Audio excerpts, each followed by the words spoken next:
నేను ఇప్పుడు సుప్రీంకోర్టు నుంచి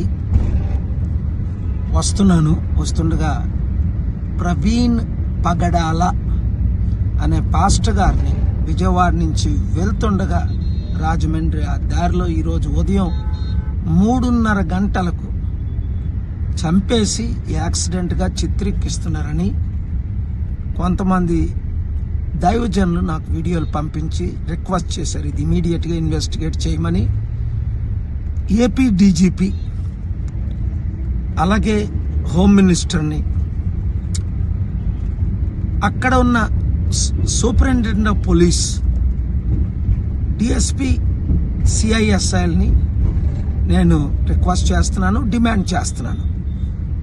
24 hours తర్వాత నేను మరలా ఈ విషయం ఫాలో అప్ చేస్తాను. ఇప్పుడే ఢిల్లీ నుంచి విజయవాడ ఎయిర్పోర్ట్కి వస్తేప్పుడు ఇప్పుడే ప్రెసిడెంట్ కాల్ చేశారు. ప్రవీణ్ పగడ విజయవాడ నుంచి వస్తుండగా బై రోడ్డు కొవ్వూరు దాటిన తరువాత ఆయన్ని చంపేసి యాక్సిడెంట్ గా సృష్టించారని వింటున్నాను. డాక్టర్స్, స్టాఫ్ వినండి, పోలీసులు వినండి, రాజమండ్రి ఎస్పీ వినండి, హోమ్ మినిస్టర్ గౌరవడి అనిత, డీజీపీలు వినండి. ఇన్వెస్టిగేషన్ సరిగ్గా చేసి న్యాయాన్ని ఇమీడియట్ గా జరిగించకపోతే తగిన చర్యలు తీసుకోవడం జరుగుతుంది. దేవుడు క్షమించడు, నేను క్షమించను. రాజమండ్రి వచ్చానంటే రేపు రచ్చ అయిపోద్ది.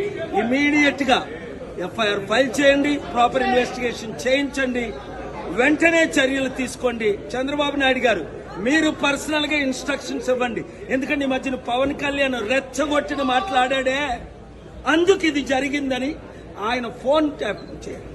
ఎవరెవరు ఆయనకు శత్రువులు ఉన్నారో ఇన్వెస్టిగేట్ చేయండి. ఇవన్నీ చేసి న్యాయం చేయండి, లేదా చిత్తుగా ఏం చేస్తారో మీకు తెలుసు. Thank you. Do subscribe Saksham Vizag. Watch, like, share and comment.